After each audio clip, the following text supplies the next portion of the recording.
The 805 Focus is brought to you in part by Nonprofit Connect.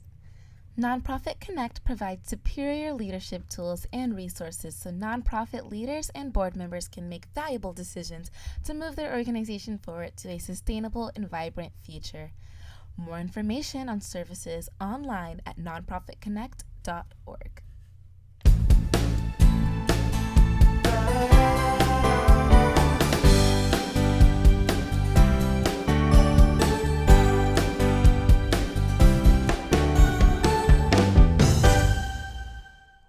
Welcome to 805 Focus. I'm Dr. Cynder Sinclair with Nonprofit Connect, and we will be bringing you the latest on your favorite nonprofits, so get ready to be inspired. Our special guest today is Jessica Bixler, and Jessica is a founding board member of an organization called Santa Barbara Alternatives to Violence Project, and it's so fascinating. Welcome, Jessica. Hi, thank you. Oh, thanks for being here. It's a pleasure. And so, tell me more about this project that you actually helped to found.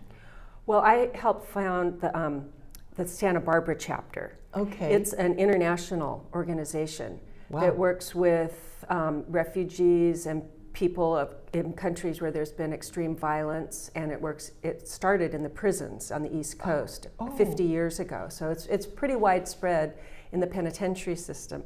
But we started the Santa Barbara chapter of Alternatives to Violence because of the violence and the crime, and there's a real need in this community. And I personally was a public school teacher and a home hospital teacher, and I would go into homes of these highly at-risk kids and teach them, and I saw the situation and how they were living and their disadvantages. And that's on one hand. On the other hand, my husband spent his career teaching at a private school locally, so I saw the haves and the have-nots, and I decided with a woman named Pat Hardy to join up with her to form a way to help our local youth.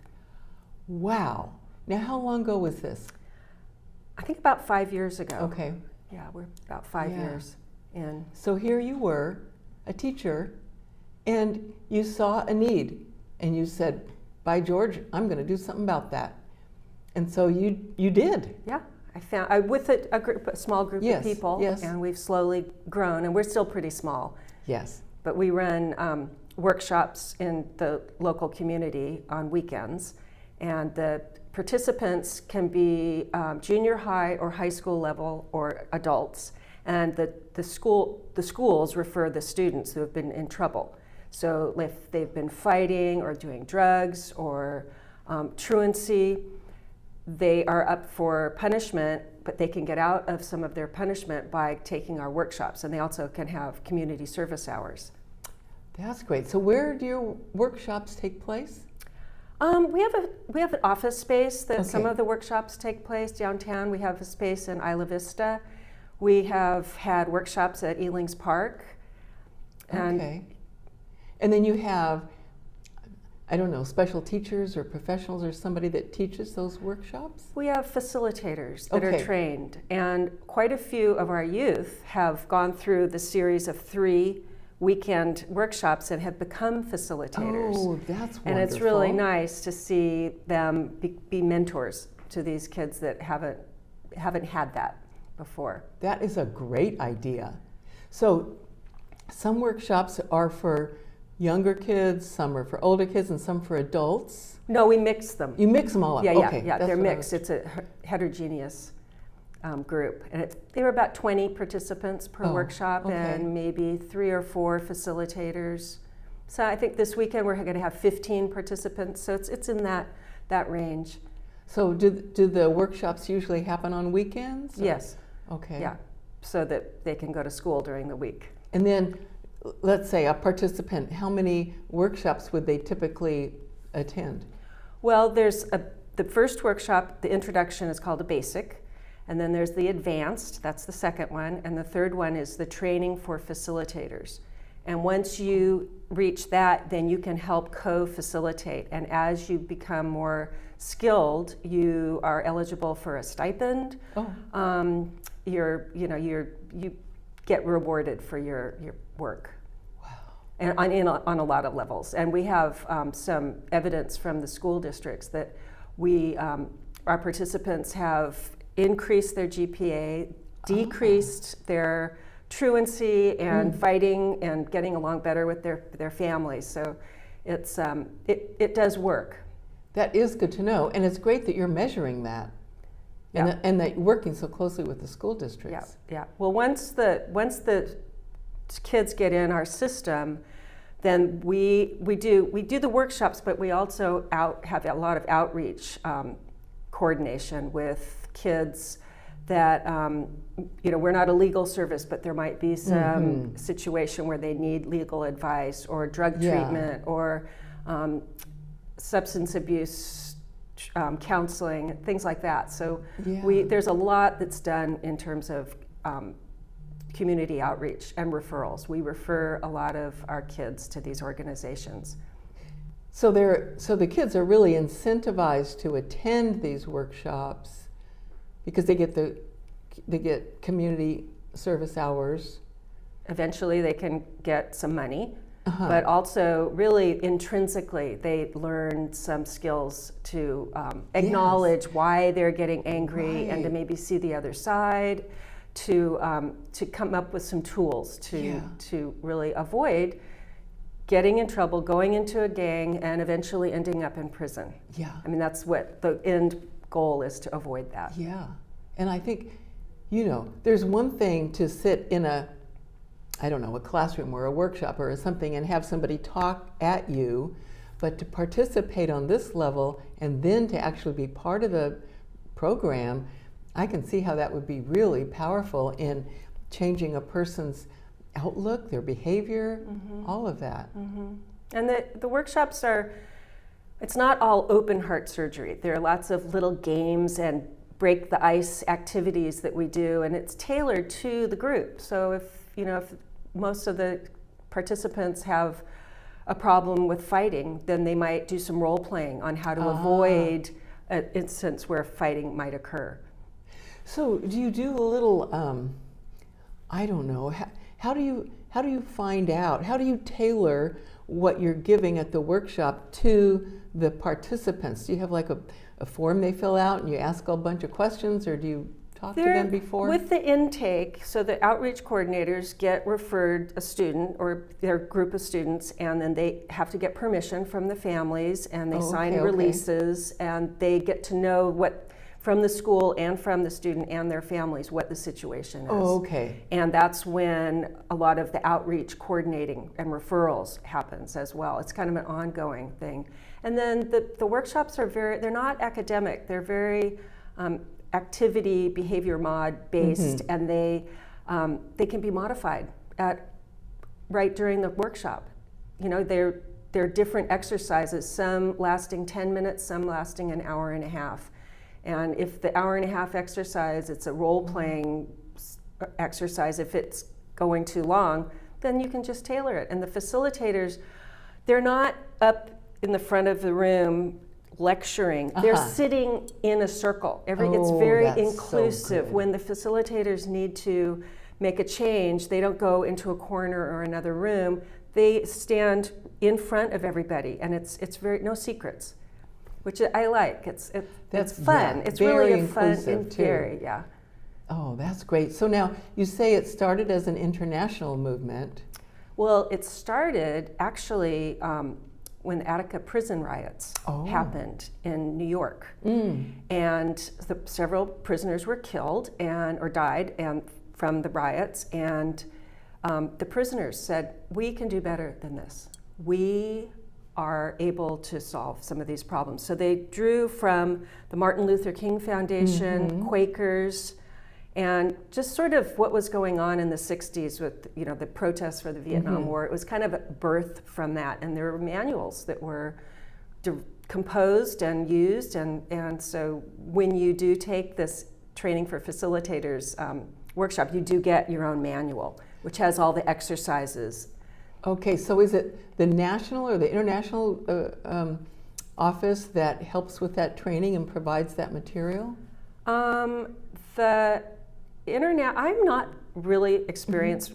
I don't know much about the international. I've just heard that it is. Oh, you can okay, look okay. on AVP International. There is a website, but AVP California is primarily with the penitentiaries. Okay, okay. AVP USA is where it started. So it Oh, started. all right. It started, I get and it. it's just sort of percolated to different states and prisons. And then we are now working with the at-risk youth, So who helps you with the training then?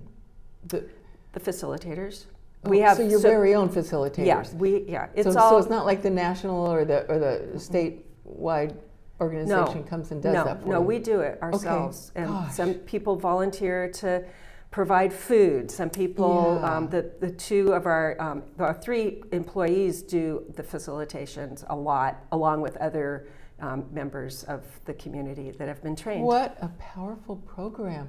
So, all right, so volunteers. Let's talk about volunteers. You probably want and need volunteers. Always, Is that, always, yeah. We're always we need volunteers. We need funding because there is such a need for these services Yes. in both further south, and in Lompoc. We're soon to go up into Lompoc because they have a real need, and we actually will qualify for federal grants at that Oh. point. that's great. Yeah, you apparently have to. I think I have this right. You have to have 9 murders in a community within a year, and then you qualify for federal Yeah. money. And Santa Maria has that. Oh gosh. So there's a great need in the community. Yeah, I think yeah. the pandemic made things even worse Yeah. because a lot of the children who were not in school often didn't have access to internet, and they couldn't do remote learning, and so everybody was stressed. Yeah. Parents were stressed, kids were stressed, teachers were stressed. So we're sort of, I think, doing some cleanup from that. Well, that's great that you're going to be branching out to especially places that really need it. Yeah. I mean, not that we don't, because of course we do, We but I do, mean, yeah. they have a great need there. Yeah. So, all right, so you are a 501c3. People can make tax-deductible donations. Yes. And they can go on your website Yes. and find out how to do that, how to make a donation. They can find out how to be a volunteer. If they have questions, maybe they have some violence in their own circle, they can find out how to engage with your group. Yes, absolutely. Sign up for a workshop, make a donation, volunteer services, absolutely. Gosh. Yep. Well, you folks are just doing an amazing job there. Thank you. It's very rewarding. I'll bet. So, what does your husband think about all this as compared to the groups that he was teaching? He's really interested. He bet. retired a few years ago, Okay. and he, knows a lot of the people involved with it, and we have social hours sometimes, so we've gotten to know each other, outside of AVP, and it's a nice group, and so he's part of it. Gosh, that's good. So, I bet that you might have a story or two you would want to share with us. Well, we just this week found out one of our outreach coordinators got a text in the evening this week from one of his kids that he was overseeing. This 13-year-old girl is just found out that she's been being used as a prostitute in Oxnard. Oh my gosh. And 13 years yeah, old. and so he, needed to find services to get her out of trouble. And so he's able to do that?